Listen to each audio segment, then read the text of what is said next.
ప్రభు ఎన్ని గంటలకి పట్టబడ్డాడు, ఎన్ని గంటలకి సిలువపైకి ఎక్కి మరణించాడు, తర్వాత ఆయన ఎన్ని గంటలకు పాతి పెట్టబడ్డాడు. సరే, నేనే చెప్తాను. ఆయన రాత్రి గురువారం ఆయన రాత్రి ఇంచుమించు 12 గంటల తర్వాత ఆయన పట్టబడ్డాడు. 12 గంటల తర్వాత ఆయన పట్టబడ్డాడు. ఆయన పట్టబడిన తర్వాత సిలువలో మరణించింది అంటే చెప్పండి లేదన్నా చెప్పండి. మీకు అందరికీ తెలుసు ఆయన మరణించింది అంటే సిలువలో 3 గంటలకి సిలువలో మరణించడం వల్ల అరవింద్ కొన్ని నిన్న ఈరోజు మనం పెట్టాడు. దాంట్లో యేసుక్రీస్తు చనిపోయిన తర్వాత 7 అద్భుతాలు జరిగినాయని ఆయన పోస్టర్ పెట్టాడు.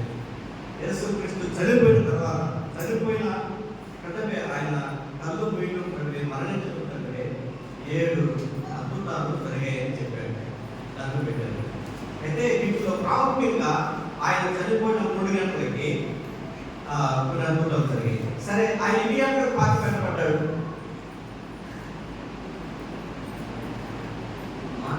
5:30 నుంచి 6 గంటల లోపల ఆయన పాతి పెట్టబడ్డాడు. అంటే అక్కడ రాయబడింది ప్రొద్దు గుంకకు ముందే ఆయన పాతి పెట్టబడ్డాడు. ప్రొద్దు గుంకకు ముందే. సరే, ఈ విషయాలను నేను మీకు తెలియజేశాను. అయితే 3 గంటల వరకు ఉండాలని చెప్పింది ఎవరు? 3 గంటల వరకు ఉండాలని చెప్పింది ఎవరు? 3 గంటల వరకు దేవుని మందిరంలో మనందరము ఏడస్తా ఉండాలని చెప్పింది ఎవరు? అందుకే మీరు ఈరోజు ఏడ్చారు ఎవరన్నా? మా యేసు ప్రభు మరణించడానికి ఏడ్చారా? ఎవరు ఏడవా? ఎందుకని? అందరూ పుట్టినరోజుని సెలబ్రేట్ చేసుకుంటారు. అందుకు మన హిందువుల హైందువుల దేవుడు దేవతలకి పుట్టినరోజులే వాళ్ళ సెలబ్రేటింగ్ ఉంది. ప్రతి పండగ తీసుకోండి, అవి పుట్టినరోజే. ఏ పండుగ తీసుకోండి, అవి పుట్టినరోజులే. జయంతిలు చేస్తారు. అయితే చనిపోయిన దినాన్ని ప్రపంచంలో ఒకే ఒక దినాన్ని శుభదినం అన్నారు. అదే దినం చనిపోయిన దినం. అది మన ప్రభు అయిన యేసుక్రీస్తు ప్రభు దినం. ఆయన చనిపోతే ఆనందించారు. ఎందుకని? ఎందుకని శుభదినం మనకి? ఇది గుడ్ ఫ్రైడే. ఎందుకని? ఇది మంచి శుభ శుక్రవారం అని ఎందుకంటున్నారు?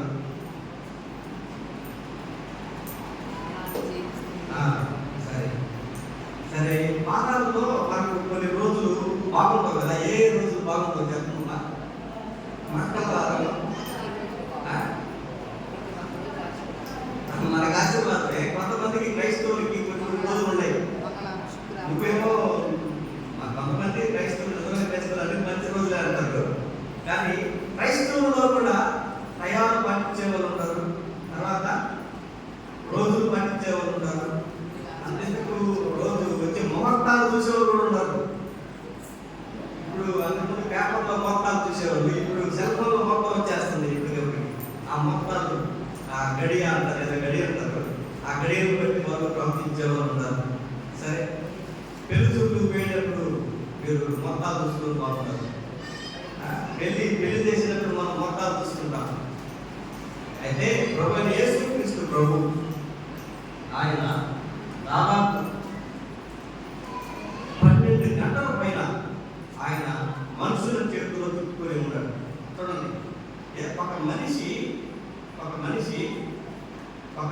నిర్బంధించి ప్రజలందరి మధ్యలో దోషిగా ఎంచడానికి ఆయన 12 గంటల పైన వాళ్ళ చేతిలో ఉన్నాడు. హేరోదు దగ్గర తీసుకుని వస్తారు, కైసరు దగ్గర తీసుకుని వస్తారు, పిలాతు దగ్గర తీసుకుని వస్తారు. తీసుకుని వచ్చినప్పుడల్లా దారి పొడుగున యేసుక్రీస్తు ప్రభువును పడుతున్నారు. ఆ విషయం తెలుసా మీకు? యేసుక్రీస్తు ప్రభుని వచ్చినప్పుడు ఎలాగ బంధించారో చెప్పండి చూద్దాం. ఆ గుదీలతో ఆయన బంధించారు. బుద్ధి ఉందంటే ఏంటి అర్థము? ఇప్పుడు సంఖ్యలు వచ్చినాయి. ఆ రోజుల్లో అయితే కర్రలేసి బుద్ధి వేసి 2 చేతులు వెనకేసి కట్టేసేవాళ్ళు. నడవడానికి కూడా కాలుకి బుద్ధి వేసేవాళ్ళు ఎక్కువ. మనం బలికి బాగా కొన్ని కట్టల బదులు ఉంటాయి, వాటికి ఏం చేస్తాం? మెడలో ఏమేస్తాం? వేస్తాం. వేస్తే అప్పుడు ఏమవుతుంది? పరిగిస్తే తక్కువని పట్టుకోవద్దు, అది జాగ్రత్తగా నడుస్తుంది. అది ఇక తొందరపడదు అనమాట. యేసుక్రీస్తు ప్రభుని అలా బంధించి ఆయన తీసుకుని నేరం చేసిన ఆయన ఎవరన్నా ఇబ్బంది పెట్టాడా? ఆయన చేసింది ఏంటి చెప్పండి? పిల్లల్ని ఆదరించాడు, కుష్ఠరోగం స్వస్థపరిచాడు, కాళ్ళు చేతులు లేకపోతే అట్లాంటి వారిని స్వస్థపరిచాడు, చనిపోయిన వారిని స్వస్థపరిచాడు. ఒక తల్లి బాధపడుతుంటే నా బిడ్డ చనిపోయాడని ఆ తల్లి బాధను చూడలేక ప్రభు ఆ పాడిని పుట్టి లేపి ఆ బిడ్డని తన తల్లికి అప్పగించాడు. ఆయన చేసిందంతా మంచి పనే. ఆయన ఎందుకని కొట్టారు? ఇంతవరకు మీకు ఇప్పుడు అనిపించలేదా? ఆయన ఎందుకని ఆ విధంగా హింసించారు? ఆయన ఎందుకు రక్తం వచ్చినట్టు కొట్టారు? చూడనమ్మనేవాడుగా ఎందుకు మారిపోయాడు? ఆయన గురించి రాశారు. ఏమన్నారంటే ఆయన నాలుగా ఆయన దవడకు అంటుకుని పోయాడు అన్నమాట. మీరు క్లాస్ కాంప్లీట్ క్రైస్ట్లో మీరు చూస్తా ఉన్నప్పుడు నాకైతే ఆయన మాట్లాడుతున్నప్పుడు నా దేవా ఎందుకు జీవించితివి సమాప్తమైనది అని మాట్లాడేటప్పుడు ఆయన చాలా బాగా ఆయన గమనించినప్పుడు నా ప్రభువు కూడా ఎంత కష్టపడి ఉంటాడేమో. ఆ మాట్లాడేటప్పుడు నాకు ఎండిపోయి మాట్లాడటానికి కూడా అతుక్కొని పోయి అట్లాంటి స్థితిలో మారిపోయి మమ్మంతా రక్తం కారిపోయి నీరసం అయిపోయి, లేకపోతే ఆ సిలువలో 3 రేపుల మధ్యన ఆయన దేవాల తీరుతూ ఈ మాటలు చెబుతున్నప్పుడు నా ప్రభు ఎంత కష్టపడ్డాడో నా కోసం అనిపిస్తుంది. మీకు అనిపించలేదు ఎప్పుడు అట్లాగా? నా పాపము నిమిత్తమై, ఈ లోకంలో ఉన్న పాపము నిమిత్తమై నా ప్రభు మాట్లాడలేక మాట్లాడుతున్నాడు, నా కోసం మాట్లాడుతున్నట్టుగా అనిపిస్తుంది. నా కోసం పైకెక్కాడు, నా కోసం ఆ సిలువలో మరణిస్తున్నాడు, నా కోసం ఆ దెబ్బలు తిన్నాడు, ఆ శ్రమను సహించాడు, లేకపోతే అని అనిపిస్తూ ఉంటుంది. ఆ ఎవరిని చూస్తున్నాను కాష్టాన్ని మనం పాపం అని తెలిసేది ఎప్పుడంటే మనం చీకటి అని తెలిసేది ఎప్పుడంటే ఒక వెలుగురు ఉన్నప్పుడు మాత్రమే చీకటి కనపడుతుంది. అలాగే మన ప్రభు పరిశుద్ధుడు కాబట్టి మనం అపవిత్రుడు అని ఆయన ఎదుర్కొని మాత్రమే తెలుస్తుంది. నేను ఈ మధ్య చెన్నైకి వెళ్ళాను కదా. చెన్నైకి వెళ్ళినప్పుడు థామస్ మౌంట్కి ఎంతమంది పోయారు? ఇక్కడ ఎవరైనా పోయారా థామస్ మౌంట్కి? ఓకే, నేను థామస్ మౌంట్కి వెళ్తే అక్కడ థామస్ మౌంట్ అంటే చెప్పండి, తెలుసా మీకు? యేసుక్రీస్తు ప్రభు శిష్యుడు ఆ కొండ పైన మరణించాడు తెలుసా? ఆయన్ని చంపేశారు. మత ఛానల్ వాళ్ళు వచ్చి ఆయన ఏం చేశారు? వాళ్ళు గుదీలు అక్కడ జీవిస్తుంటారు. అక్కడ ఉన్న గుదీలతో ఆ బల్యాలతో ఆయన్ని పొడిచి చంపేశారు. రాళ్ళతో పొడిచి చంపేశారు. అక్కడి నుంచి ఒక చిన్న రాయి ఒకటి తెచ్చుకున్నాను. అక్కడి నుంచి ఒక రాయి తెచ్చి మా అమ్మకి ఇచ్చాను. చూడమ్మా, ఇది థామస్ మౌంట్ నేను తెచ్చిన ఒక రాయి. అక్కడ పోయినప్పుడు నాకు అక్కడ తిరుగుతున్నప్పుడు ఆ ప్రదేశాలు ఇక్కడ నడుస్తున్నప్పుడు ఆ కాలంలో సమాధులు అస్సగా ఉంటాయి. అక్కడ ఆ సమాధుల దగ్గర తర్వాత కొన్ని ప్లేసులు వెళ్తున్నప్పుడు వాళ్ళు రాళ్ళు, ఆ గుట్టలు అవన్నీ చూసినప్పుడు ఇవన్నీ లేకపోతే శిష్యుడు యేసుక్రీస్తు ప్రభు శిష్యుడు ఏదో తోమ ఇక్కడంతా ప్రయాణం చేశారు. ఆ రాళ్ళు అప్పటి నుంచి కూడా ఉన్నాయని అనిపిస్తుంది. ఉన్నాయి కదా, అట్లాగే ఉన్నాయి. వీటన్నిటిపైన ఆయన పాదాలు పాకుంటాయి. ఇక్కడ నడుస్తుంటాడు, ఇదిగో ఈ రాయి పట్టుకుని ఉంటాడు, ఇక్కడ ఏమో కూర్చో ఉంటాడు, ప్రార్థన చేస్తుంటాడు అనిపించింది నాకు. నేను పోయినప్పుడు అట్లాగా బండి పెట్టేసి తిరుగుతా ఉంటే చెట్లలో అక్కడక్కడ నీట్గా సదనం చేసి అక్కడ కొంతమంది మంటలో గొడ్డో కవలో పంచుకొని దాన్ని కూర్చొని వాళ్ళు బైబిల్ చదువుతూ ఉంటారు. ఏం చదువుతూ ఉంటారు? బైబిల్ చదువుతూ ఉంటారు. కొంతమంది ప్రార్థన చేస్తూ ఉంటారు. కొండ అది చిన్న కొండే అయితే అక్కడ చెట్లు ఉంటాయి కదా, ఆ చెట్లలో చిన్న చెట్ల కింద కూర్చొని వాళ్ళు ప్రార్థన చేయడం, అలాగా వాళ్ళు వాక్యాలు చదువుకోవడం ఇవన్నీ చూసినప్పుడు ఇక్కడంతా తోమాగారు తిరిగారు. ఆయన ప్రదేశం ఇక్కడ పరిశుద్ధులు ఉన్న ఆ తోమాగారు ఉన్న ప్రదేశం అని చెప్పి నాకు ఎంత అక్కడ కూర్చొని ప్రార్థన చేసుకున్నాను. వచ్చాను మోకాలు వచ్చుకొని అక్కడ ఆ రాళ్ళని తాకడం అవన్నీ చేసి వచ్చాను. చేసి వచ్చిన తర్వాత నేను చెప్పాను మా అమ్మకి నాన్న చెప్తా ఉంటే, అరే అబ్బాయి ఈసారి మన సంఘం అంతా కలిసి ఒక రైలు బుక్ చేసుకొని అక్కడికి వెళ్ళి అక్కడి నుంచి మనం తామసంలోకి వెళ్ళి సాయంత్రం వరకు ఉండేసి వద్దామని చెప్పి అమ్మ నాన్న అనుకున్నారు. నాకు నాన్నకు బాగైన తర్వాత మనం అందరం కలిసి తామసంలోకి వెళ్దాం. అమ్మా వెళ్దాం అమ్మా, మీరు ఏమన్నా రాదయ్యండి వస్తారు అందరూ. చాలా తక్కువ అయిపోతుంది, మనిషికి కరెక్ట్గా ఒక 200-300 మళ్ళీ ఇంటికి వచ్చేస్తుంది. ఆ విధంగా తీసుకుంటాం. సరేనా? ఒక 500తో వచ్చేయచ్చు కూడా. అక్కడ మనకు గైడ్ షాలి ఉన్నాడు, ఇబ్బంది లేదు. అక్కడ మనకు నేను చూపిస్తాడు కూడా. కాబట్టి అక్కడ పావులు ఉంటారు, వాళ్ళు కూడా మనకు చూస్తారు. కాబట్టి వీటన్నిటిని అక్కడ ప్రదేశాలు చూసినప్పుడు యేసుక్రీస్తు ప్రభు యొక్క శిలువ మరణం నాకు జ్ఞాపకం వచ్చింది. యేసు ప్రభు యొక్క శిలువ మరణం ఇందాక అరవింద్ ఒక మాట చెప్పాడు. కొన్ని మాటలు మాత్రమే, 3 మాటలు మాత్రమే కదా మన కోసం చెప్పాడు. 3 మాటలు మాత్రమే మన కోసం చెప్పాడు. మిగతా 4 మాటలు ఆయన కోసం చెప్తున్నాడు అనే మాట చాలా అద్భుతమైన మాట. అప్పుడు నాకు అర్థమైంది. నేను కూడా 2 మాటలు నేను చెప్తా అనుకుంటున్నాను. మనం సాయంత్రం యేసుక్రీస్తు ప్రభు సమాధి కూర్చున్నంత దైవం ఉండాలి. మరణించినంత వరకు కాదు. చనిపోయిన దాకా ఉంటావా లేకపోతే కూర్చుని దాకా ఉంటావా? మనిషి దగ్గరమ్మా కూర్చుని దాకా ఉండాలి కదా, అంతే కదా? కూర్చుని దాకా ఉండాలి అంటే ఎప్పుడు దాకా? సాయంత్రం 6 గంటల దాకా. భోజనాలు లేవు ఈరోజు అందరూ, ఎందుకంటే అందరూ చాలా సంతోషంగా ఉన్నారు. ఇప్పుడే మనం జ్యూస్ తాగినప్పటి నుంచి నాకు ఆకలే కావట్లేదు. అసలు మీకు కూడా ఆకలి కావట్లేదు, అర్థమైంది. సరే 6 గంటల వరకు మనం ప్రయత్నం చేద్దాం. మళ్ళీ మొదటి నుంచి మొదలు పెడదాం. అన్న అశోకాన్ని చదవండి, తర్వాత చంద్రబాబు శాఖ బాబురాజు ఆనందం చేస్తారట. కాబట్టి మనందరం మళ్ళీ మొదటి నుంచి మొదలు పెట్టుకుందాం. 6 గంటల వరకు మనం ప్రయత్నం చేద్దాం. ఈసారి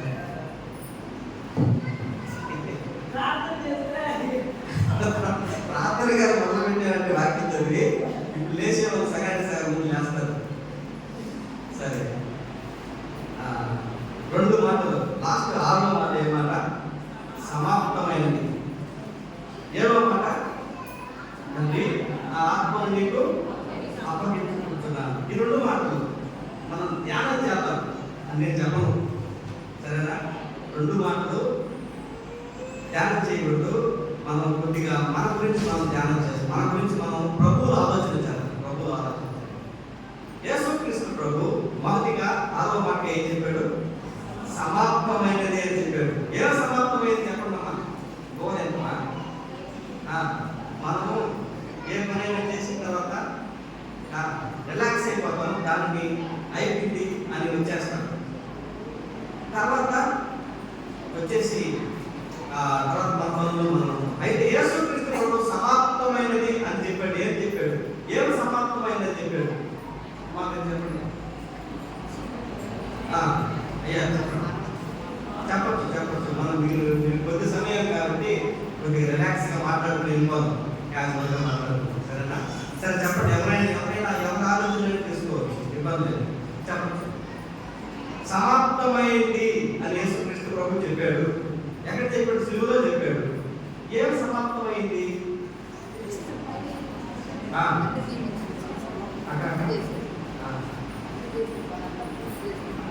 తండ్రి ఇంకా మీరు చెప్పచ్చు. ఆయన వచ్చిన పని సమాప్తమైంది. ఇంకా ఎవరైనా ఆ లేఖనాలు నెరవేరినట్లుగా ఆయన సమాప్తం చేశాడు. అలా కూర్చోవచ్చునా? ఇంకా సరే, మీరు చెప్పిన మీరు చెప్పినవన్నీ సరైనవి, కరెక్టే. సమాప్తమైనది అని అంటే ఏంటంటే ఆయన చేయాలనుకున్న పని ఆయన చేశాడు, దాన్ని సమాప్తం అంతే కదా. దానికి మనం ఎక్కడ రుజువు?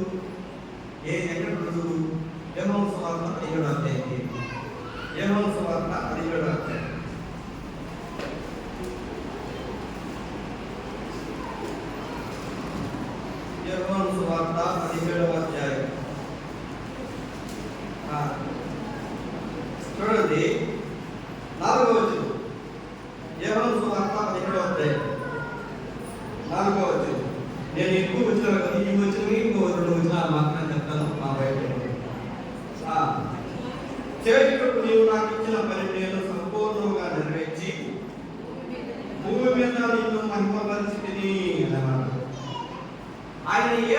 ఆయన సమాప్తం చేశాడు.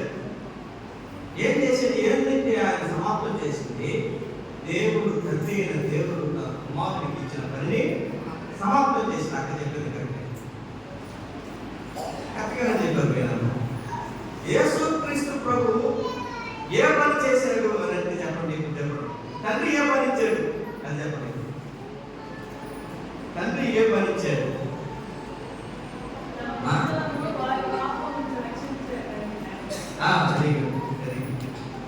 పాపముల నుండి రక్షించడానికి యేసుక్రీస్తు, అందుకనే యేసుక్రీస్తు ప్రభు ఈ లోకానికి ఎందుకు వచ్చాడంటే పాపమును రక్షించుటకు యేసుక్రీస్తు ప్రభు ఈ లోకమునకు వచ్చాడు అన్నమాట.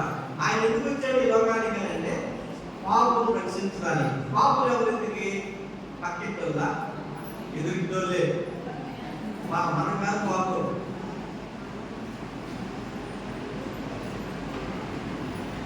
వీళ్ళు తింటుంటారే, ఈ పక్కన ఇంట్లో ఉంటారే, వాళ్ళు పాపులు.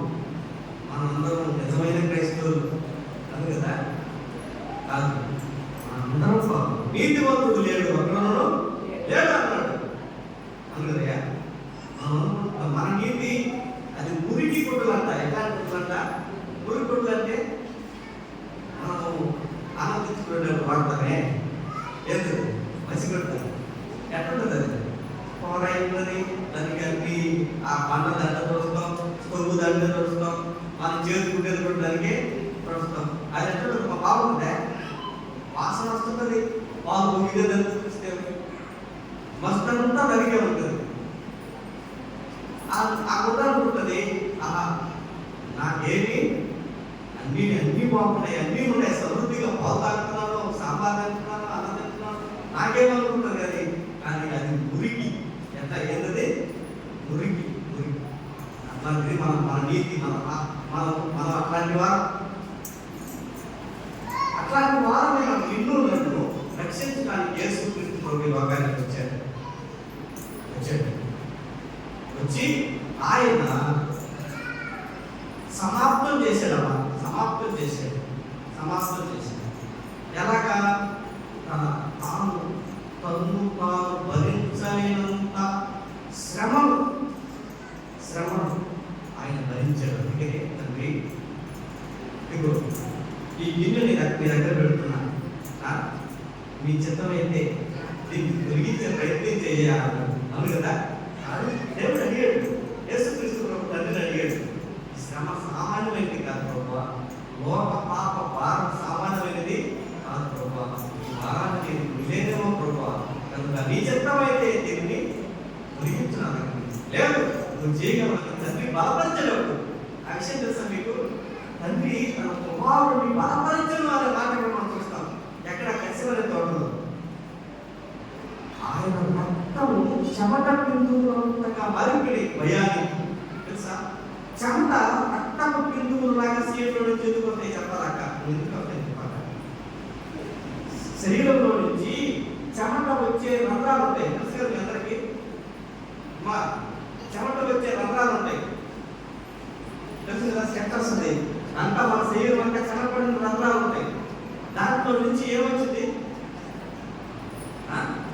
రక్తం వచ్చింది ప్రభుకి. తెలుసా ఆ విషయం మీకు? తెలుసా మీకు ఆ విషయం? అంతగా బాధపడిపోయి అంత వీక్ స్టేజ్లో బీపీ పెరిగిపోయింది. అంత శ్రమకి అంత బాధ నేను భరించలేదు ప్రభు, అది కన్నుతాను అనుకుని ఆ శ్రమను ఊహించుకోక ఆయన రక్తము ఆ చెమట వచ్చే గ్రంథంలో నుంచి రక్తము అప్పుడు ప్రభుని ఎవరు బలపరిచారు? దేవుడు బలపరిచారమ్మా. ఆ బలపరిచిన విధంతో ఆయన బలం పొంది ఆయన శ్రమను ఆఖరి వరకు ఆయన సహించారు. ఎర్రటి ఎర్రలో ఎట్లా తెల్ల ఏప్రిల్ నెల కట్టుకుందమ్మా, ఆ సమయంలో ఉంటాయి. అందులో అక్కడ ఆ ప్రదేశాలన్నీ మనలాగా నీరుండే ప్రదేశాలు కాబట్టి మెట్ట ప్రాంతాలు. మీరు ఎప్పుడైనా అటు పోండి, ఎటు రాపూర్ సైడు, అటు ఉదయగిరి సైడు, అటు దగ్గర కానీ మన పొలాల్లో చేసినట్టుగా పొలాలు బాగా పని చేస్తే సాయంత్రం కల్లా ముందులో రెక్క వస్తుంది. ఎందుకు చెప్పాలి? ఆ ఎండ వేడి అంత భయంకరంగా ఇక్కడ అలవాటు పడి ఒక అన్నట్టు మనం తట్టుకోలేము, అంత వేడిగా ఉంది. యేసుక్రీస్తు ప్రభువు కూడా అంత వేడిలో ఎండలో కొట్టి హింసించి ఉదయం రాత్రి కాడ నుంచి మధ్యాహ్నం 12 గంటల వరకు మనిషిని కొట్టానే ఉంటారు, హింసిస్తూనే ఉంటారు. రక్తమంతా కాలిపోయింది. ఆయన్ని బాధపరిచి బట్టలను లాగేసి తల మీద ములకేట్లు పెట్టి బెత్తలతో కొట్టి అవమానపరిచి ఈడ్చి పిడుగుతూ ప్రణాళికలు అవమానంలో సహించి మొహమంతా మారిపోయింది. ఎంతగా మారిపోయిందంటే కళ్ళు ముక్కు అంతకు ముందు ఉన్న విధంగా లేవు, మారిపోయాడు మనిషి. మొహమంతా రక్తచిత్తమైపోయింది, ఉన్నంత రక్తచిత్తమైపోయింది. అది తలనెత్తి నుంచి అరికాల వరకు ఆయన రక్తం కారుతుంది. ఆయన రక్తం కారుతూనే చిత్తుడైపోయాడు. చూడని వాడుగా మారిపోయాడు. అదే అక్కడ చూడని వాడుగా మారిపోవడం అంటే ఆయన చూస్తుంటే ఎటు చూసినా కూడా రక్తం పోతే, ఎటు చూసినా రక్తం పోతే, ముందు చూసినా రక్తమే, వెనకాల చూసినా రక్తమే, అరికాలు చూసినా రక్తమే, తల చూసినా రక్తమే, మొత్తం చూసినా రక్తమే, నోట్లో రక్తమే. ఉద్యానమ్మాయి ఒక్కొక్క నోటి మీద అయిపోతే పగడాల ఏం పేరు ప్రవీణ్. ఆయన్ని ఎంతగా హింసించారో తెలుసా? తల మీద దెబ్బలేదు, చేతుల మీద దెబ్బలేదు, కాలు మీద దెబ్బలేదు, ఒంటి మీద దెబ్బలేదు, నోటి మీద దగ్గర ఆయన సాక్షి మీకు చూసారా? ఆయన చూసారా? ఆయన నోరు చూసారా? నోరు మీద నరికారు. నువ్వు మా గురించి మాట్లాడతావా? నువ్వు యేసుక్రీస్తు ప్రభు గురించి చెప్తావా? ఇప్పుడు మాట్లాడరా అన్నట్టు కొట్టారు ఆయన తెలుసా? నోట్లో నుంచి ఏది అయిపోయింది, నోటి మీద కొట్టారు. మా ప్రభువుని కూడా అలాగే కొట్టారు, మన ప్రభువుని కూడా అలాగే కొట్టారు. దానికన్నా ఎక్కువగా హింసించారు, చనిపోయేంత వరకు హింసించారు. అంతగా ఆ శ్రమను. అందుకనే ఆయన కొట్టేవాడిని తన చేతులు, వీపులను కొరడాలతో కొట్టేవాడిని తన వీపు, కాళ్ళను కొట్టి లాగి తన కాళ్ళ మధ్యలో పెద్ద సేవ కొడుతుంటే కాళ్ళు ఇచ్చేసాడు, చేతులు లాగి చేతులు ఇచ్చేసాడు, బట్టలు లాగేస్తుంటే అవమానపరుస్తుంటే, ఆయన్ని అంగహీనుడిగా చేస్తుంటే ఆయన ఏమన్నా తప్పుకోదా? ఈ కొరకు నా కొరకు ఆయన అంతగా శ్రమ పొందడం, అంత బాధను భరించడం, అంత బాధను నీ కొరకు నా కొరకు భరిస్తే నీవు నేను దాన్ని లెక్కలేని పరంగా వేసుకున్నాను. లెక్కలేని తరం. ఆయన మరణం అంటే నీకు నాకు లెక్కలేని తరంగా లేదు. ఆయన మరణం ఎందుకు మరణించారు తెలుసా? నీకు నాకు మరణం లేకుండా చేయడానికి ఆయన ఇచ్చాడు. నీకు అసలు యేసుక్రీస్తు ప్రభు ఎందుకు వచ్చాడు అంటే మరణం బంధకంలో ఉన్న మరణం చేత బాధపడుతున్న మనుషులందరూ రక్షించడానికి వచ్చాడు. ఇప్పుడు క్రైస్తవులైన మనకు మరణం ఉందా? చెప్పండి. ఆన్సర్ మీరు క్రైస్తవుల ద్వారా మిమ్మల్ని అడుగుతున్నాను, యేసుక్రీస్తు ప్రభు రక్తం చేత కడగబడిన వాళ్ళ ఆయన పరలో చేయవేసిన వాళ్ళ మీకు మరణం ఉందా? లేదు. ఆ మరణాన్ని ఎవరు తీసేసుకున్నారు? దేవుడు తీసుకున్నాడు. యేసుక్రీస్తు ప్రభు తీసుకొని ఆ మరణాన్ని ఆయన భరించి ఆ మరణంలో నుంచి ఆయన తిరిగి లేచి ఇక మీకు మరణం లేదు రాబాయ్ అని అన్నాడు.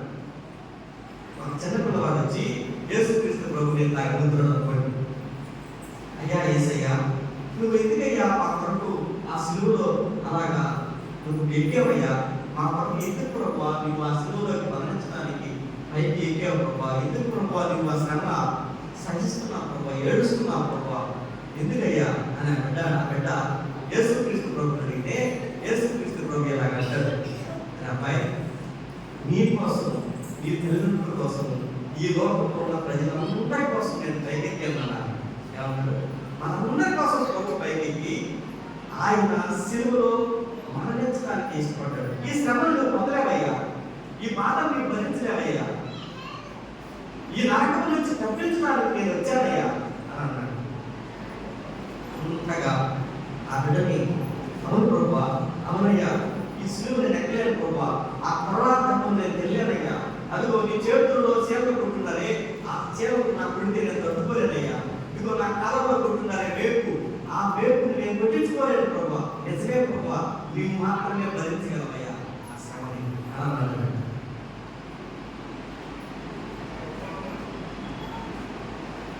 సమాప్తం చేసి మరణం నుంచి నిన్ను నన్ను రక్షించడానికి వేస్తుంది. మీకు ఒక విషయాన్ని నేను చాలాసార్లు చెప్తాను. మనల్ని మరణం ఎలాగ వెంబడిస్తుంది అనే మాట నేను ఒక చిన్న ఎగ్జాంపుల్గా చెప్తాను. ఎట్లాగ చెప్తానంటే, మనకు నేల ఉంటుంది. నేల తెలుస్తుంది. ఈ నేల మన నేల మనల్ని అందులో ఉంటే పక్కన ఉంటుందా? పక్కనే. మనం తగ్గిస్తే మనలో వస్తుందా? నా దగ్గరే ఉండిపోతుందా? అనుకోండి. ఎక్కడ అనుకోండి అక్కడికి. నువ్వు ఎంత ఫస్ట్ అయినా వెళ్తూ, నువ్వు ఎంత వేగంగానే వెళ్ళు, ఏ ఊరికైనా వెళ్ళు, ఏ మండలానికైనా వెళ్ళు, లేకపోతే పైన ఉంటే ఇంకొక, లేకపోతే ఆ చంద్రుడి దగ్గరకు ఇంకొక పోరానికి వెళ్ళు, కానీ నీ నేల నీరునే ఉండదు. ఉంటుందా? ఉంటుంది. ఖచ్చితంగా ఉంటుంది. నేలని, ఆ నేలని మరణంతో మనం కానీ ఎక్కువ చేసుకుంటే, అప్పుడు చూడండి, మనల్ని మరణం వెంటాడుతుందా లేకపోతే దూరంగా ఉందా? ఎన్ని ప్రమాదాలు అవి కదా, ఎన్ని మరుగులు, ఎన్ని ఇబ్బందులు, ఎన్ని అనారోగ్య పరిస్థితులు, ఎప్పుడో చనిపోవాల్సిన వారు. ఇప్పుడు ఒక్కొక్కరు అడిగారు అనుకో, అడిగితే నువ్వు చెప్తావు, నేను బాగానప్పుడు నాకు బాగాలేకుండా వచ్చింది, అప్పుడు నేను చనిపోయేటవంటే, కానీ నా ప్రభు నన్ను పండించాడని చెప్తాను. అవును కదా? అవును. ఒక్కొక్కరి జీవితంలో మనం ఏదో ప్రాబ్లం వస్తుంది. అనారోగ్యమైనా, యాక్సిడెంట్ ద్వారైనా, లేకపోతే గుండెపోటు ద్వారైనా, లేకపోతే ఇంకొక ద్వారైనా నీ దగ్గరికి మనం ఏదో దగ్గరికి, ఎప్పుడో నీ దగ్గరికి దగ్గరగా వచ్చేసి ఉంటుంది. అయితే ఆ దగ్గరగా వచ్చినప్పుడు నుంచి నిన్ను బయటికి తీసుకొచ్చాడు, రక్షించాడు, ఆరోగ్యం ఇచ్చాడు.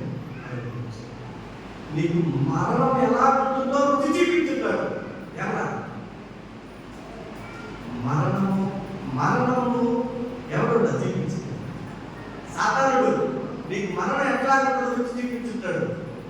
మరణము అది చాలా ప్రమాదకరమైనది. అంటే ఆ మరణం నుంచి, ఆ మరణం నాశనంలో నుంచి ప్రభు నిన్ను రక్షించాడు. నీకు మరణం అంటే భయం లేదు. ఈ క్షణంలో కన్ను చూసావా, ప్రభు దగ్గరికి మనం వెళ్ళిపోతాం. నాకు మరణం అంటే భయం లేదమ్మా. మా బిడ్డలు ఏమవుతారు, నా కుమారుడు ఏమవుతాడు, లేకపోతే నా బిడ్డకి నేను దాచిపెట్టి నేను చెప్పలేదు అని మీరు చింతించాల్సిన అవసరం లేదు. ప్రభు ఉన్నాడు వాళ్ళకి. కాబట్టి మరణము ప్రతి వారి దగ్గరికి రాదు. ఎందుకంటే మరణాన్ని ఆయన జయించి ఉన్నాడు. సరే, ఆయన సమాప్తం చేశాడు కదా. Okay, very good. లాస్ట్ మాట ఏమాట? మా తండ్రి, నా ఆత్మను నీకు అప్పగించుకుంటున్నాను. ఏం చేశాడు ఆయన? తన ఆత్మను తండ్రికి అప్పగించుకున్నాడు. అంటే మరణించాడు, అంతే కదా, చనిపోయాడు. తనంతట తాను దేవునికి అర్పణగా పేర్కొన్నాడు. ఏం లేదు ప్రభా, చేసేసానయ్యా, అన్నీ చేసేసాను, ఇదిగో నా ఆత్మని నీకు అప్పగించుకుంటున్నాను ప్రభా అన్నట్టుగా ఆయన చేతుల్లో నుంచి ఏదో అక్కవారి చేతుల్లో మనకు అంటారు కదా, అట్లాగే పెట్టాడు ప్రభు, అట్లాగే ఇచ్చాడు. అట్లా కలగానే తన కుమారుడిని ఆత్మను స్వీకరించాడు. ఏం చేశాడు మా? స్వీకరించాడు. ఇప్పుడు నా క్వశ్చన్ ఏంటంటే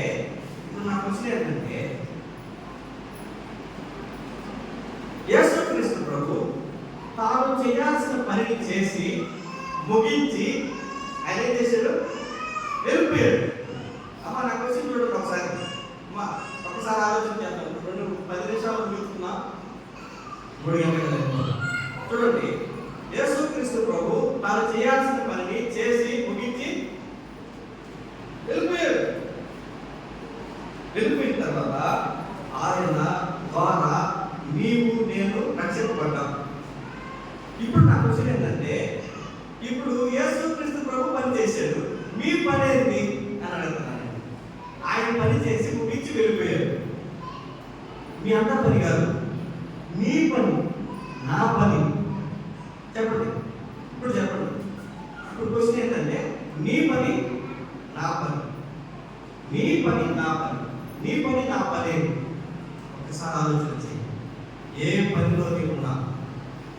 ప్రభుత్వంలో ఉన్నావా? దేవుని సంఘంలో పని కలిగి ఉన్నావా? ఆయన పని నుండిగా నీవు నేను మారపడుతున్నావా? నాకు ఇచ్చిన పనిని నేను నెరవేర్చి ఉన్నాను అని అన్నాడు ప్రభు. ఏమన్నాడు? నెరవేర్చి ఉన్నాను. మనం అంటా ఉంటాం, పని పట్ల లేకుండా తిరుగుతా ఉన్నాడు రైలు. ఇదిగో అసలు బైక్ వేసుకుంటారనుకున్నా, స్పీడ్గా పోయినా అక్కడికి ఏం పని వాడికి బండి వేసుకుంటున్నా పని పట్ల లేకుండా మన ఎదురు అంటా ఉంటాం కదా, పని పట్ల లేకుండా తిరుగుతున్నాడు అంటా ఉంటాం. యేసుక్రీస్తు ప్రభు రక్తం చేత కడగబడ్డామని ప్రతి వాడికి దేవుడు ఒక పని అప్పగించాడు. అప్పగించలేదా?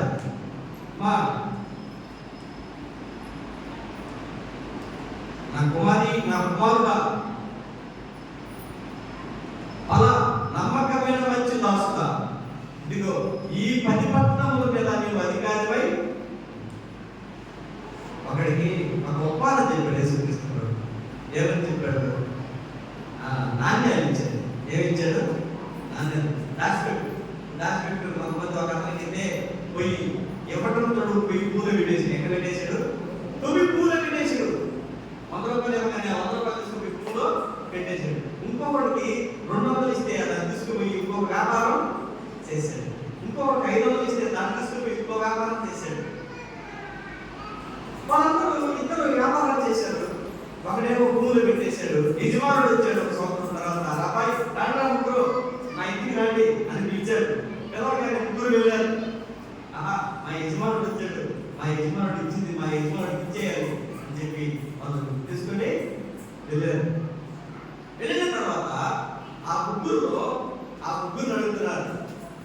యజమానుడు అడుగుతున్నాడు, అబ్బాయి ఏం చేస్తున్నారు మీరు? నేను ఇచ్చిన ప్రభుత్వం అని అడిగాడు.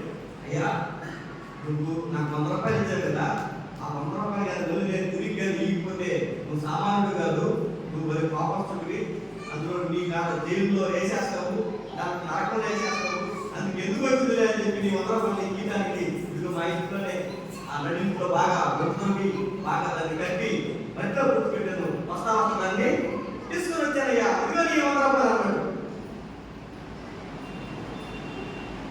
అప్పుడు ప్రభు అన్నాడు, మాట చెప్పడం ఇప్పుడు చెప్పాలి, చెప్పదా? దానికి ముందు ఒక మాట ఉంది. Very good.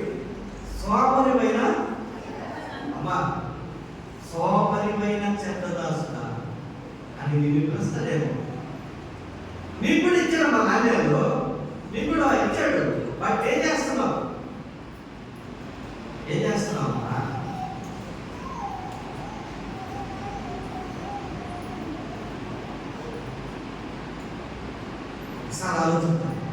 ఒక్కసారి ఆలోచిద్దాం. యేసుక్రీస్తు ప్రభు తానికి ఇచ్చిన పనిని ఆయన నెరవేర్చి వెళ్ళిపోయాడు. తన పనిని ముగించాడు. దాని ద్వారా ప్రపంచానికి మొత్తం ఉపయోగకరం. నీకు నాకు ఇచ్చాడు పని. ఏ పని ఇచ్చాడో గుర్తులేదు, ఏది ఇచ్చాడో కూడా తెలియదు అంటున్నాడు. సోమరిమైన చెడ్డదాసు. లేదు నేను అలాగే చేయలేదు. లేదు నీకు ఇచ్చిన దానిని నేను రెట్టింపు చేస్తాను, ఇంకా పని చేస్తాను, దాని ద్వారా ఇంకా ఆత్మను సంపాదిస్తాను. నేను మాత్రమే కాదు ప్రభా, నేను భర్తకు రావడం కాదు ప్రభా, నా ద్వారా ఇదిగో పలానా 10 మందిని తీసుకుని వస్తా, ఇదిగో ఇంకొక 2 తీసుకుని వస్తా, ఈ సంవత్సరంలో నేను ఇంకొక 2 సంపాదిస్తా. నిర్ణయం ఉందా? నిశ్చయం ఉందా? పని ఉందా? గుర్తిస్తున్నావా? నిర్ణయం తీసుకున్నావా? లేదు, నా మట్టుకు నేను బాగుంటే చాలి, మా ఇంట్లో కొండలు అన్నం ఉంటే చాలి, పక్కన ఉండేది లేకపోతే నాకే మీ గురువులు ఎన్ని చేతులు ఉన్నాయి నాకేమా ఈజీగా 20-30 ఉన్నాయా? ఇంకా ఎక్కువ ఉన్నాయా? 100 ఉంటాయి. నీకు 2 వస్త్రములు కలిగి ఉంటావు. వస్త్రం ఏం చెప్పాడు మా ఈజీ అన్నాడు, పక్కనకి ఇచ్చేయమన్నాడు. మీరు ఇస్తున్నారు సంవత్సరానికి మీరు వాడిన పక్కనైనా ఇల్లు ఎందుకు వాటిని అలాగే పెట్టుకుంటారు? ఎప్పుడో పెళ్ళైనప్పుడు దాచి ఇచ్చిన పట్టు చీర ఇప్పుడు కూడా జీవిస్తూనే ఉంటారు. కట్టుకోదాన్ని కట్టుకోరు. అది అట్లాగే ఉంటుంది. ఆ 10 సంవత్సరంలో 4 చీరలు, 2018లో ఆ సపోజ్ 4 చీరలు వాటిని కట్టరు, వాటి వల్ల ఉపయోగం లేదు. ఆ చీరలు తీయడం మా బయటికి వాటిని ఇవ్వండమ్మా. ఏడోళ్ళకి చాలా మంది మతం లేకుండా ఉండదు, చాలా మంది కొత్తవి కూడా ఇటు కాదు. మీరు ఉన్నాయి కొత్తవి కూడా, మీరు వాడే కూడా కొత్తగానే ఉన్నాయి. వాటిని తీసుకుని వెళ్ళి ఇవ్వండి. ధారాళమైన మనసులో అంటారు చేయండి. ఆయన చేయాల్సిన పని ఆయన చేసి వెళ్ళిపోయాడు. మనం చేయాల్సిన పని ముందు ఉంది. మనం చేయాల్సిన పని ముందు ఉంది. మా ఆత్మను సంపాదించడానికి నిర్ణయం తీసుకున్నాం. 2026లో నీవు నీ కుటుంబం వర్ధిల్లును గాక అనే మాట పట్టుకొని, ప్రభువా నా బిడ్డకు ఉద్యోగం, నా కుమారుడికి ఉద్యోగం అయ్యా అని ప్రార్థన చేస్తున్నావా? లేకపోతే పక్కింట్లో ప్రభావ బలుగుడు మారాలయ్యా, బలుగుడు తెలుసుకోవాలయ్యా అని వాళ్ళకి స్వార్థ ప్రకటిస్తున్నావా లేదా? నీ కుటుంబం కోసం నువ్వే కష్టపడుతున్నావా? పక్కవారి కోసం కష్టపడ్డావా? ఆయన నా బిడ్డలని ప్రభు వచ్చి నా కుమారుడు నా కుమార్తెలు నరకానికి పోకూడదని చెప్పి ఆయన లోకానికి వచ్చి తన బిడ్డలను సంపాదించుకుని వెళ్ళాడమ్మా.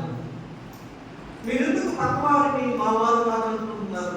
మీ ఊళ్ళో వాళ్ళని, మీ ఇంటి పక్కన వాళ్ళని మా వాళ్ళు కాదని ఎందుకు అంటున్నారు? ప్రవీణ్ గారు మాట అన్నాడు, అద్భుతమైన మాట. మనిషిని మనిషిలాగా చూడుకోవాలని చాలా ఇంపార్టెంట్. మనిషిని ఎలా ఉండాలన్నా మనిషిలాగా చూడటం ఏంటి? దానికి ఒక మాట చెప్తాను.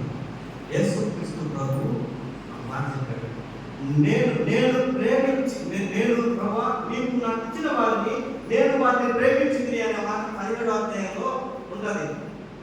యోహాను సువార్తలో నీవు నాకు ఇచ్చిన వారిని నేను ప్రేమించాను ప్రభా, నీవు నన్ను ప్రేమించినట్టే వారిని ప్రేమించాను అంటాడు ఆయన. చూడండి ఎంత అద్భుతమైన మాట. ఏమంటాడు? తండ్రి నీవు నన్ను ప్రేమించావు కదా, అదే ప్రేమలో వారిని కనిపించి అదే ప్రేమతో వారిని ప్రేమించాను. ఎందుకు తారతమ్యాలు వస్తున్నాయి?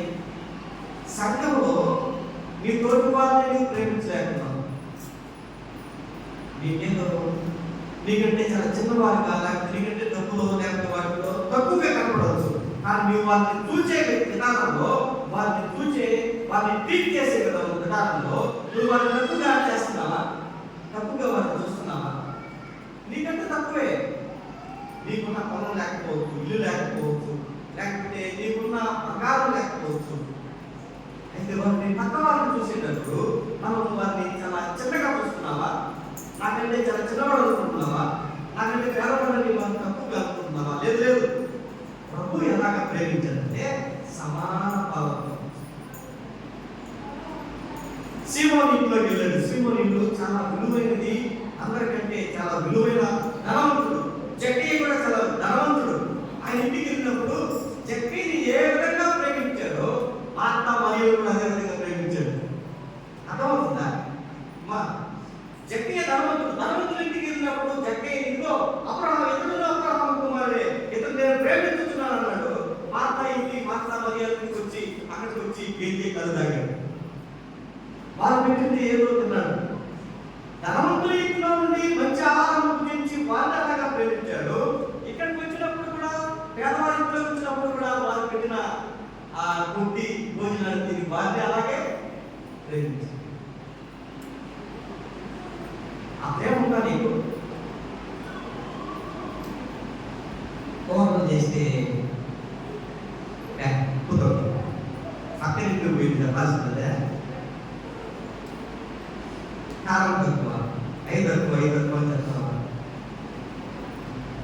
లేదు లేదు, మనం వాళ్ళు ఏదో చేసి పెట్టింది తృప్తిగా తినేస్తారండి, ఇష్టంగా తినండి. దాంట్లో మనం చెప్పాల్సిన అవసరం లేదు. అందరికి సమాన భావంతో ఉండాలి. సమానం అలాగా తండ్రి తన ఆత్మను అప్పగించి ఆయన వెళ్ళిపోయాడు. అలాగే నీవు నేను ఆయన ఆత్మనగా ఉపయోగపడాలమ్మా. ఒక మాట చదువుతూ ముగించుకున్నాను. హెబ్రీయుల రాసిన పత్రిక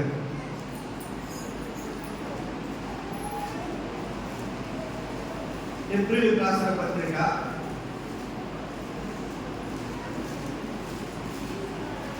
10వ 13వ అధ్యాయం. కావున యేసు కూడా కాదు 12వ అధ్యాయం 12వ వచనం. కావున యేసు కూడా తన స్వరక్తము చేత ప్రజలను పరిశుద్ధపరచుటకై గవిని వెలుపుట శ్రమ పొందెను. కాబట్టి మనము ఆయన నిందను భరించు శిబిరము వెలుపులకు ఆయనకు వెళ్ళెదము. యేసుక్రీస్తు ప్రభు ఎక్కడ శ్రమ పొందాడు? ఇక్కడ రాయబడింది. ఎక్కడ శ్రమ పొందాడు? శిబిరం బయట, అంటే ఊరికి బయట. శిబిరం బయట, ఊరికి బయట. నువ్వు ప్రభు కొరకు ఇంట్లో ఉన్న శ్రమనే నాకు ప్రభు ఇచ్చాడనుకుంటున్నావా? లేదు, కాదు. ప్రభు అంటున్నాడు 13వ వచనంలో చూడండి. కాబట్టి మనమాయన నిందను భరించుచు ఆయన సిలువ యొక్కకు శిబిరము వెలుపలికి మనం పోవాలి. యేసుక్రీస్తు ప్రభు ఎక్కడ శ్రమ పొందాడు? శిబిరం బయట శ్రమ పొందాడు. మనం ఎక్కడ శ్రమ పొందాలి? మన శ్రమ ఎక్కడ ఉండాలి? ఇక అన్నారు కదా, ఆయన నిందను భరించుచు శిబిరం వెలుపలికి వెళ్ళాలి. ఎక్కడికి వెళ్ళాలి? శిబిరం వెలుపలికి. అంటే నీ ఇంటిలో కాదు, సంఘంలో కాదు, బయటికి శ్రమలు. బయట మన శ్రమలను అనుభవించాలి. మీ ఇంట్లో కాదు, మీ ఇంట్లో ఉన్న శ్రమ కాదు. గమనించండి, మీ ఇంట్లో ఉన్న శ్రమలు దేవుని లేకుండా రాదు. నీకున్న అనారోగ్యమా? ప్రభు కోసం భరించు. నీకున్న అప్పుల వల్ల ప్రభు కోసం భరించు. ఇంకేదైనా ఇబ్బంది, నీ కుటుంబం, నీ బిడ్డల ద్వారా వచ్చే ఏదైనా కూడా నీ కుటుంబంలో ఉందా? అది ప్రభు యొక్క మెప్పులోకి రాదు. గుర్తుపెట్టుకోండి, మెప్పులోకి రాదు. శిబిరము వెలుపలికి మనం వెళ్ళాలి. అవి మాత్రమే కౌంట్ చేయబడతాయి. గుర్తుపెట్టుకోండి, శిబిరము వెలుపలికి ఆయన నిందను భరించే వారుగా శిబిరము వెలుపలికి వెళ్ళాలి. శిబిరము వెలుపలికి వెళ్తేనే కౌంట్ చేయబడతాయి. అక్కడికి వెళ్ళి శ్రమ పొందితేనే కౌంట్ చేయబడతాయి. అప్పుడైతేనే మెప్పు, అప్పుడైతేనే బహుమానాలు, అప్పుడైతేనే నీకు అక్కడ ప్రైజ్ ఉంటుంది. అప్పుడైతేనే నీకు ఘనత ఉంటుంది ప్రభు దగ్గర. మీ ఇంట్లో ఎన్ని శ్రమ పొందినా వాటి వల్ల మెప్పు రాదు. బయటికి వెళ్ళాలి. అతను కూడా వాళ్ళు బయటికి వెళ్ళి వ్యాపారం చేశారు. దాని ద్వారా వాళ్ళ నమ్మకమైన మంచి దాసుడా, ఇదిగో ఈ 10 పట్టణంలో అధికారులు అయి ఉన్నాడు. బయటికి వెళ్ళాలి. నీ పని ఎక్కడ ఉండాలంటే బయటకు వెళ్ళాలి, సంఘంలో కాదు. సంఘంలో చేయాలి, ప్రభు కొరకు చేయాలి. సంఘ ప్రయోజనం కొరకు, ఆయన సంఘ యొక్క అవసరాల కొరకు ప్రయోజనం ప్రభు. అవి ఈ సంఘంలో ఉన్న అభివృద్ధి కోసం మనం పనిచేయాలి. కానీ మెప్పు లేకపోతే దేవుడు ఎక్కువగా కౌంట్ చేసే దగ్గర అంటే శిబిరం వెలుపల నిందలు మనం భరించాలి. శిబిరం వెలుపల మనం శ్రమలు సహించాలి. ఊరి అవతల, నీ ఇంటి బయట నీకు నమ్మకస్తుడిగా జీవించాలి. సంఘంలో నమ్మకస్తుడిగా జీవించడం కాదు. ఆదివారం మాత్రమే సంఘము దేవుని మందిరంలో ఉంటుంది. మిగతా ప్రత్యేకత ఉంటుంది సంఘం అంతా. చెప్పండమ్మా, ముగించేసి అయిపోయింది. బైబిల్ చూసేసాను. ఇప్పుడు చెప్పండి, నా క్వశ్చన్ కాదు. సంఘం ఆదివారం మాత్రమే సంఘం మందిరంలో ఉంటుంది.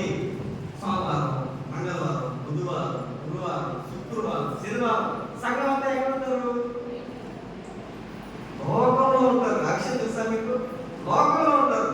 లోకంలో నేను దేవుడిని ప్రైజ్ చేసే విధంగా, దేవుడిని మహిమపరిచే విధంగా సాక్షిగా బ్రతకాలమ్మా.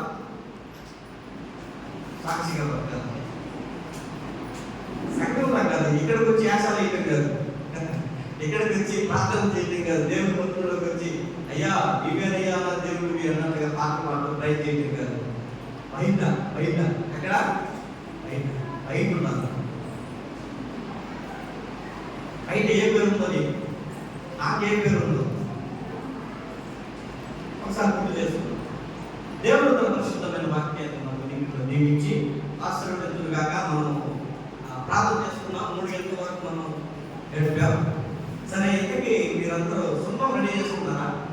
రాత్రికి, ఈరోజు రాత్రికి, రేపు రాత్రికి పూర్వం తెచ్చారా? ఎందుకే మీరు సున్నం పట్ల ఏదైనా చనిపోతే మీ బంధువులు తాతలు ముట్టాతలు వాళ్ళు అంటున్నారు కదా వాటి అన్నింటికి సున్నాలు కదా లేదు ఏమన్నా సాయంత్రం పోయి కొనండి పోదాన్ని రెడీ చేసుకుంటాం. యేసుక్రీస్తు ప్రభు అన్నాడు, ఏమన్నాడు? సున్నం కొట్టిన సమాధులు మీరు ఉన్నారని సర్దుకేయండి పరిశీలన అన్నాడు. మనం అలా ఉండకూడదు. మనం క్రైస్తవులు ధర్మశాస్త్రాన్ని పట్టుబట్టిన వారిని, దేవుని వాక్యాన్ని ప్రతి రోజు ఆశీర్వాదం కట్టుకున్నట్టుగా నేర్చుకున్న వారు యేసుక్రీస్తు ప్రభు ఆ మాట అన్నాడు. ఏమన్నాడు? సున్నం కొట్టిన సమాధులలో ఉన్నారన్నాడు.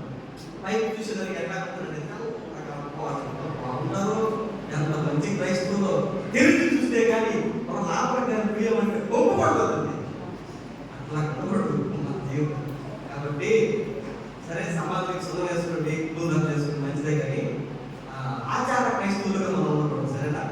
ప్రార్థన చేసుకుందాం. ప్రేమ ఈ పరిశుద్ధమైన నామం ఈ గుడ్ ఫ్రైడే సందర్భంగా ప్రభువా అందరూ చేరి ఉన్నా ఈ మాటలు మాకు వినిపించావు ప్రభువా. ఆ మొదటి మాటగా ప్రభువా, రెండవ మాటగా 3, 4, 5, 6, 7 మాటలుగా సహోదరులు బలపరిచారు, బిడ్డలు బలపరిచారు. అలాగా చెప్పుతున్న ఈ మాటలన్నింటినీ మా వినికిడిలో దీవించండి ప్రభువా, మా జీవితంలో ఆశీర్వదించండి ప్రభువా. ఏ మాట అర్థం కాదు జీవితంలో ఫలింపతి సహాయం ప్రభుత్వం అందరినీ చేతికి అప్పగించుకుంటున్నాను. అలాగే ప్రభువా చెప్పబడిన మాటలు మా జీవితంలో అన్వయించుకొని వాటి ప్రకారం జీవించుకుని నిరీక్షణ కలిగిన వారుగా, సంఘంలో ప్రయోజనకరమైన వారుగా, నీ సాక్షులుగా, శిబిరము వెలుపల నిద్రను భరించేవారుగా మమ్మల్ని ఆయుధపరచాలి, ఇష్టపరచాలి.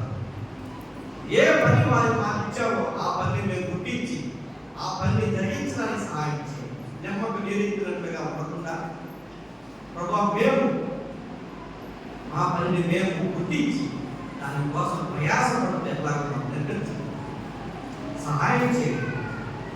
చూపండి తండ్రి, ఈ సంఘంలో ప్రయోజనకరంగా ఉండాలి, లోకంలో ఉపయోగకరంగా ఉండాలి, కుటుంబానికి కూడా మేము ఎంతో ఆయన సహాయకరంగా మేము ఉపయోగపడినట్టు సహాయం చేయండి. ప్రభుత్వం ప్రభుత్వ చేరుకుంటున్నామందరినీ ఉదయం నుంచి 10:30 నుంచి సహోదరులు ఇప్పుడు 3 గంటల వరకు ఎంతో ఓపికతో మీ మందిరంలో గడిపారు. ఎంతో ఆసక్తితో వచ్చిన వారిని ఈ యొక్క శుభజనంలో శుక్రవారంలో చేరువచ్చిన వారిని అలాగే మమ్మల్ని ఏసరికి సిద్ధపాటు కలిగించండి.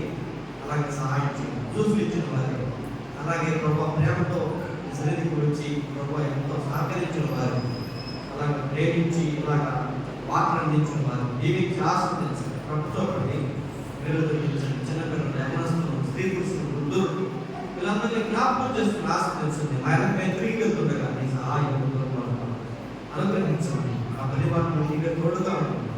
యేసుక్రీస్తు పరిశుద్ధమైన నామమున ప్రార్థన చేసి అడిగి వేడుకుంటున్నాను. అందరికీ